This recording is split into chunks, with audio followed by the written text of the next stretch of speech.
Почитувани, добар ден. Ги следите вестите на Канал 8. Локалната самоуправа на Кочани во 2018 година финансиски ќе ги поддржува културните активности за кои постои законска можност тоа да го прави. Зашто подобро планирање на буџетските средства за таквата намена организираше јавна трибина со граѓаните, на која имаше повеќе предлози кои проекти да добијат поддршка.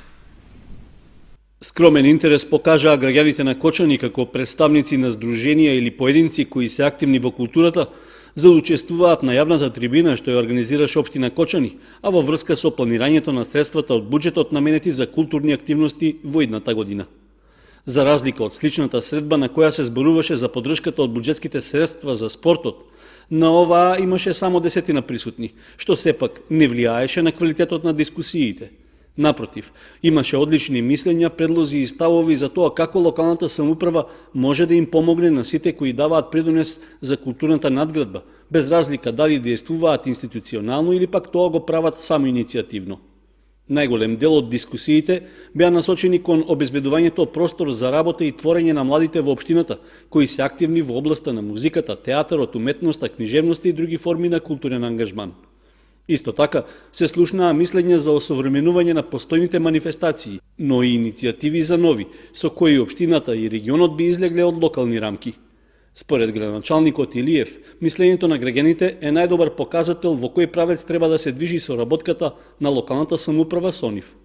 Овие ваши мислења се многу добри, многу важни за нас и многу е важно да се охрабрите и овие идеи кои ги слушнавме да ги дадете и дали во писмена.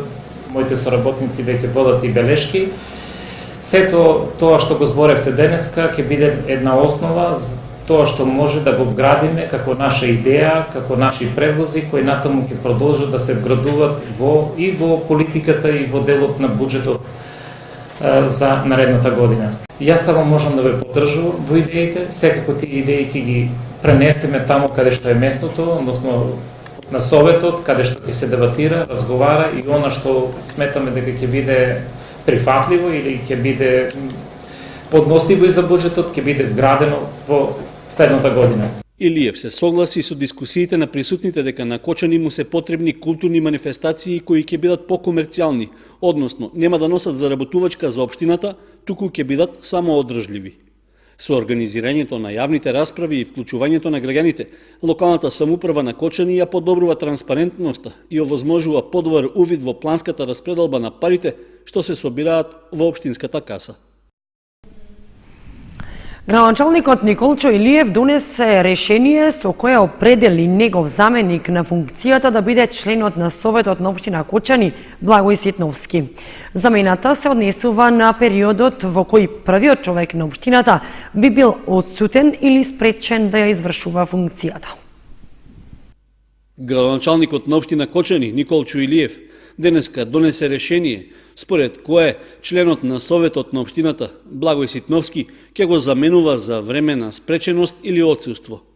Решението е донесено врз основа на членот 52 став 5 од Законот за локална самоуправа, а е во согласност со првите 3 става на членот 29 од Статутот на општина Кочани. Решението влегува во сила со денот на донесувањето, а ќе биде објавено и во службениот гласник на општината. Ваквата практика не е новина во досегашното работење на локалните самоуправи во Македонија, иако што се однесува до општина Кочани не била применувана. Се работи за практична потреба, со оглед што и во мандатите на досегашните градоначалници се случуваше поради службен пат во странство да нема кој во нивно име да подпише некаков документ или да ја представува локалната самоуправа. Најчесто во ваков случај тоа го правеше председателот на советот или пак секретарот на општината. Градоначалникот на Виница Ивица Димитров назначи нови ВД директори на 2 основни училишта во општината. Според најавите, се очекува во текот на оваа недела кадровски промени да има и на другите институции кои се под надлежност на локалната самоуправа. На почетокот од оваа работна недела направени се кадровски промени на дел од раководните позиции во основните училишта во општина Виница. На местото на досегашниот директор на основното училиште Славчо Стојменски, Јордан Стојанов, со одлука на градоначалникот Ивица Димитров назначен е Горан Иванов, долгогодишен одделенски наставник во устето училиште. Инаку, оваа образовна институција Стојанов ја водеше во изминатите 8 години, а деновиве поднесе оставка на функцијата. Во основното училиште Гоце Делчев пак, директорското столче на досегашниот раководител Македончо Ѓоргиев го презема Маре Јованова, наставник по македонски јазик во истото училиште. Таа веќе има искуство на раководната позиција, со оглед што во периодот од 2005 до 2009 година имаше 4-годишен директорски мандат во основното училиште Кочо Рацин во Блатец. Од локалната самоуправа на Виница најавуваат дека во наредните денови се очекува градоначалникот Димитров да назначи нови директори и во останатите локални институции кои се во надлежност на општината. Со вечерна богослужба на која началствуваше митрополитот Брегалнички Иларион и со света златоустова литургија беше одбележан значаен јубилеј 100 години од изградбата и осветувањето на Кочанската црква Свети Великомачени Ѓорги. По тој повод беше промовирана и книгата Црквата Свети Великомачени Ѓорги, еден век постоење, дело на авторките магистер Љубин Кајтовска и Илинка Атанасова, чиј промотор беше магистер Александар Атанасов, кој е и рецензент на делото, а пред присутните истакна дека монографијата е преубава представа за црквата Свети Ѓорги, бидејќи научниот аналитичен дух на авторите испитал, проучил и средил се во прекрасен текст, во кој што меѓу другото зборува и за појавата и ширењето на христијанството во Брегалничкиот регион. Во трудот се опишува начинот на кој кочанци бараа дозвола за изградба на нова црква и истовремено е презентиран и султанскиот ферман за добивање на таа градба. Таа е започната во 1910 година, а е осветена во 1917 година. Црквата е изградена во централното градско подрачје со цел да биде достапна за сите луѓе, да можат да присуствуваат на богослужбите. Црквата Свети Ѓорги представува базилика карактеристична за 18-тиот и 19-тиот век. Градена е од делкан и кршен камен со издолжена правоаголна форма. Натрешниот дел на црквата функционално е поделен на 3 дела: припрата, наос и олтар. Овој храм е гласен сведок за една историска доба, сведок на многу убави, но и на тажни моменти, сведок на многу духовни издигнувања, подвизи, на многу дадени завети пред Бога, место на многу нови брачни почетоци, на многу нови дечиња кои преку крштението станале членови на православната црква. 100 годишнината од постоењето на храмот Свети Ѓорги и 50 годишнината од автокефалноста на Македонската православна црква. Како општина, го искористивме овој двоен јубилеј да оставиме во наследство на идните генерации дело кое представува кратка историја на храмот.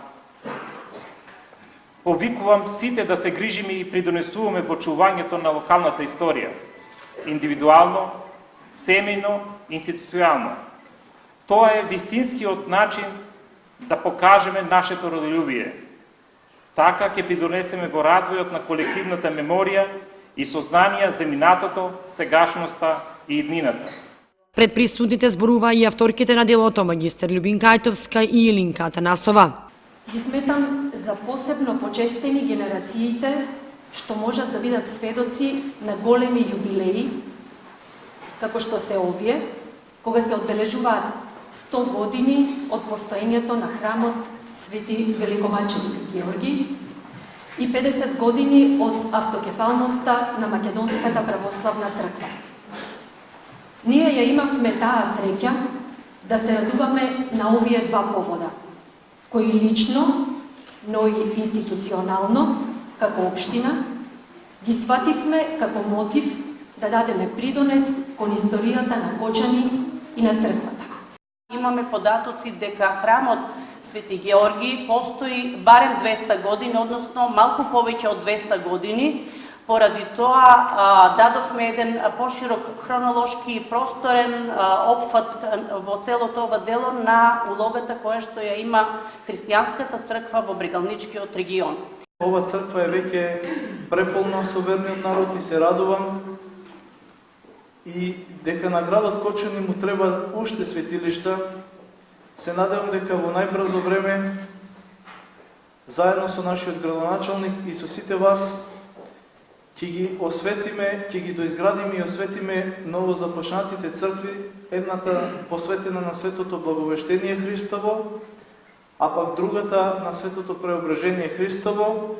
Промоцијата на книгата и вечерната богослужба на која присуствуваа голем број верници беа придружувани од црковниот хор од Радовиш, а настанот се случи во годината кога Македонската православна црква Охридска архиепископија го одбележува 50 годишниот јубилеј од возобновената автокефалност на Охридската архиепископија. Во црквата Свети Великомаченик Ѓорги во Кочани во саботата беше одслужена вечерна богослужба, а во неделата света божествена литургија, со која учествуваше митрополитот Брегалнички Иларион во сослужение на свештеници од Кочанското архиерейско наместништво, со што беше одбележан значаен јубилеј, 100 години од изградбата и осветувањето на Кочанскиот храм. По тој повод беше промовирана и книгата Црквата Свети Великомаченик Ѓорги, еден век постоење, дело на авторките магистер Љубинка Ајтовска и Илинка Атанасова. Членовите на Сдруженијето на телесни инвалиди Мобилност од Кочани организираа работилница на тема како полесно до бенефициран стаж на лицата со телесен инвалидитет. Воедно Кочанското здружение со мала свеченост одбележа јубилеј 25 години постоење. Работилница на тема остварување на правото на инвалидска пензија и признавање на правото на бенефициран стаж на лицата со телесен инвалидитет во Република Македонија се одржа во ресторан Александар Парк во Виница во организација на Сдруженијето на телесни инвалиди Мобилност од Кочани. Целта е да им се објасни на луѓето со телесен инвалидитет како полесно да дојдат до бенефициран стаж. Присутни на свеченоста беа претседателот и секретарот на Сојузот на Сдруженијата на телесни инвалиди Мобилност на Македонија и членови на здруженија од 17 градови од Републиката. Целта на оваа работилница е остварување на правото на инвалидска пензија и остварување на правото на бенефициран стаж во кај лицата со телесен инвалидитет. На оваа работилница се присутни покрај председател и секретар на Мобилност Македонија од Скопје Бранимир Јовановски и Совче Прчева и членови на сите здруженија, на сите 17 здруженија од Македонија, како и представникот од Министерството за труд и социјална политика и градоначалникот на општина Виница и председател на Советот на општина Виница. Воедно со мала свеченост беше одбележана и 25 годишнината од постоењето на Сдруженијето Мобилност од Кочани, а за луѓето со телесен инвалидитет од цела Македонија кои што беа присутни на свеченоста, пред одржување на работилницата беше организирана посета на музеот Теракота и теракотните икони во Виница. Предавање на тема карцином на простата, откривање и третман и хуманитарна забава во организација на Ротари клубот Кочани Виница во соработка со Ротари клубот од Штип ќе се одржи на 21 и 25 ноември.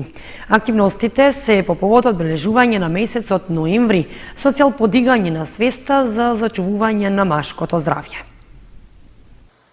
По повод одбележување на месецот ноември за подигање на свеста за машкото здравје, Ротари клубот Кочани Виница организира хуманитарна забава во Парк кафе во Виница во сабота на 25 ноември со почеток во 21:30 часот. Воедно на 21 ноември пак вторник со почеток во 19 часот во големата сала во општина Штип ќе се одржи предавање на тема карцином на простата, негово рано откривање и третман, за што од Ротари клубот Кочани Виница ги покануваат сите заинтересирани граѓани да присуствуваат на предавањето. По повод месецот за подигање на свеста за машкото здравје, месец ноември, инаку на светско ниво наречен Новембар, а символизира логото на тој месец, мустаки, машки мустаки или символот за машкото здравје. Вие знаете дека ние како Ротари клуб Кочани Виница веќе во изминативи неколку години веќе традиционално организираме таква хуманитарна забава, некогаш во Кочани, некогаш во Виница, овој пат во Виница. Тоа ќе се одржи на 25 ноември во 21:30 часот во Хотел Парк или Парк кафе беше поточно и од отворен карактер како и секогаш до сега. Значи нема влезници, нема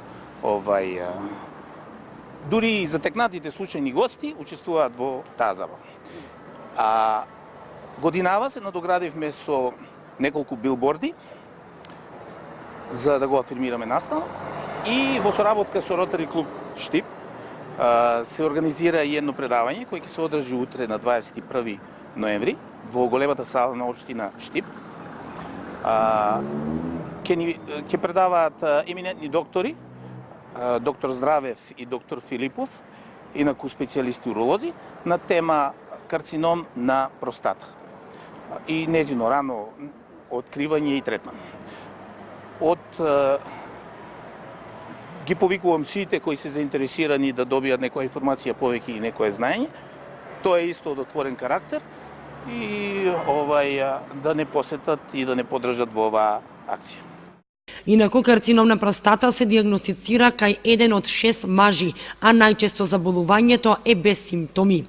Предавањето што ќе се одржи во Штип ќе се емитува во живо на Facebook страната на Ротари клубот Кочани Виница, додаваат од клубот.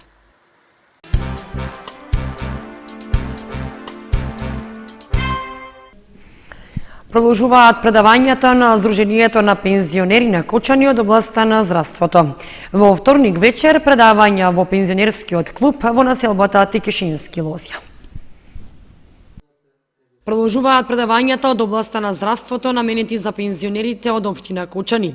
Сдруженијето на пензионери во соработка со Комисијата за здравство во рамки на серијата предавања од областа на здравството кои се наменети за поголема грижа и едукација за здравјето на пензионерите. Во вторник вечер во пензионерскиот клуб во населбата Тикишински Лозја ќе организира предавања од областа на здравството. Според програмата, утре вечер ќе бидат презентирани две теми кои се однесуваат на шекерната болест и превенција од истата и тумор на белите дробови, за кои што предавачи се ангажирани доктор Мирко Анакиевски, лекар интернист во пензија, и доктор Душан Данев, лекар хирург специјалист во пензија. Предавањата се интересни за сите пензионери, а тие се популарни и занимливи и имаат за цел да го збогатат знаењето на пензионерите за повеќе болести за кои се тие заинтересирани. Од Кочанското здружение на пензионери најавуваат вакви предавања да се одржат на 27 овој месец за пензионерите во пензионерскиот клуб кај Колор и на 30 ноември за пензионерите од населбата Оризари во тамошниот пензионерски клуб. За наредниот месец пак декември со предавања ќе бидат опфатени пензионерите од Зрновци, Тракање и Облешево. Болеста прогресира, брзо се шири и ги зафаќа рацете. Методи Митев од Кочани и понатаму мака мачи да ги собере потребните пари за операцијата во Кина, која што треба да му овозможи повторно да застане на нозе, а која што му е закажана за март идната година. На 25 ноември сабота за него повторно ќе се организира хуманитарна забава. Методи Митев од Кочани и понатаму со хуманитарни акции и забави со цел собирање средства за операцијата во Кина, која што треба да му овозможи да застане на нозе. На 25 ноември за негова помош ќе биде организирана хуманитарна караоке забава во кафе бар Меджик со почеток во 21 часот.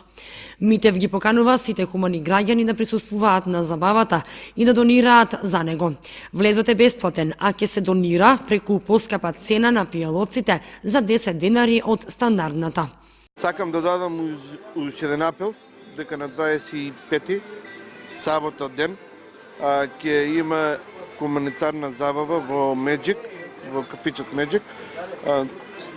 Хуманитарната забава ќе биде наменита за мене, ќе се состои од караоке забава со диџеј Филип, па така да ќе ги замолам сите хумани граѓани на град Кочани кои сакаат и можат да присуствуваат на забавата и да ми помогнат, ради како што реков, во март ми е закажана операцијата во Кина, така да ми треба огромна поддршка да можем да ги соберам парите и во март на закажаниот термин да заминам на операција.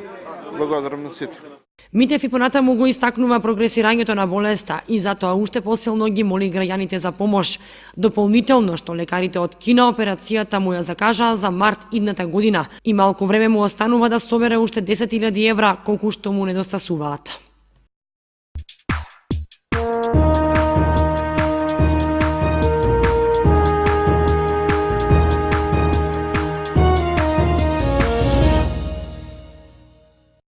Следуваат информациите од спортот.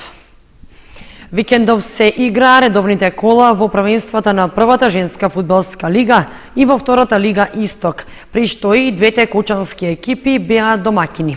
Женскиот фудбалски клуб Кочани забележа победа од 4:3 против Тетово 2017, а надпреварот меѓу Осогово и Беласица заврши без голови.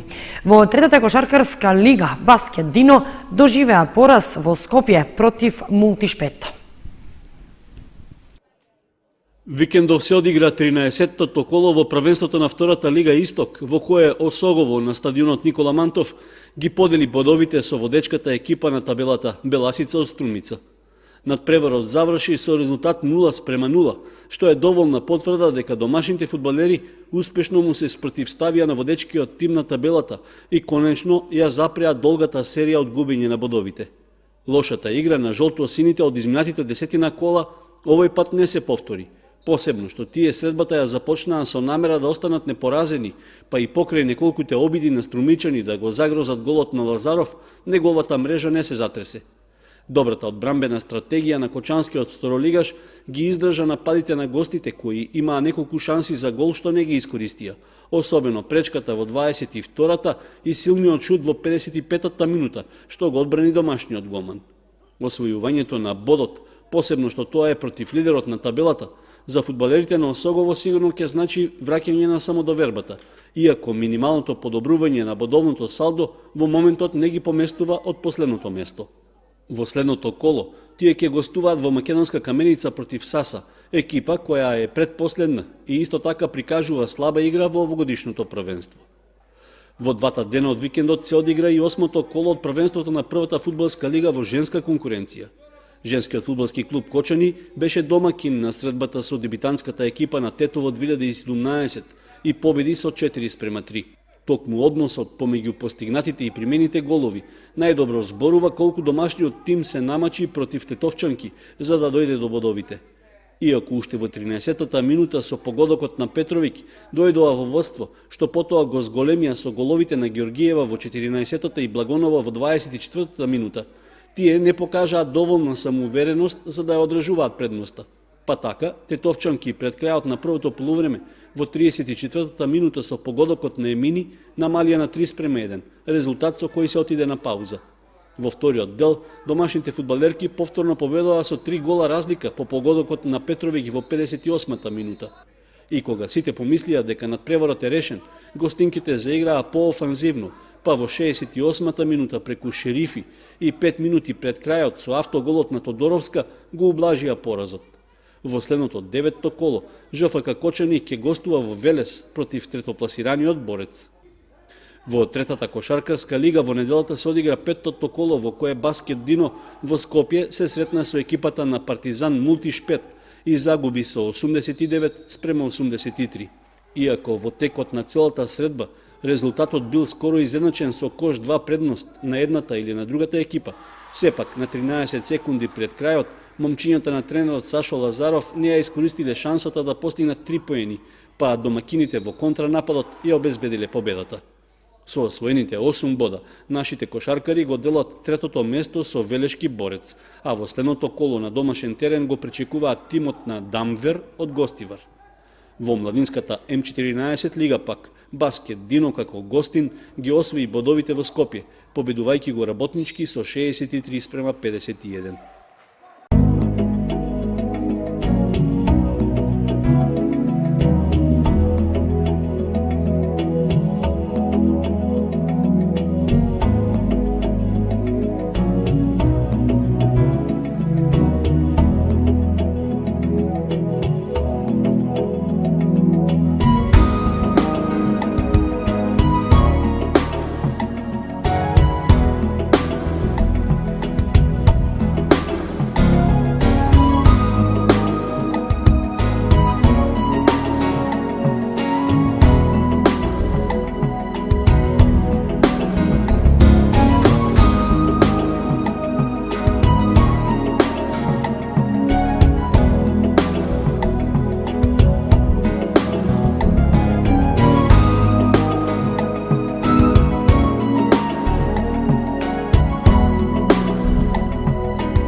Почитувани, тоа беше се што ви подготвивме за ова понеделничко издание на вестите на Канал 8. Информациите ги имате и на нашата веб страница kanal8.mk.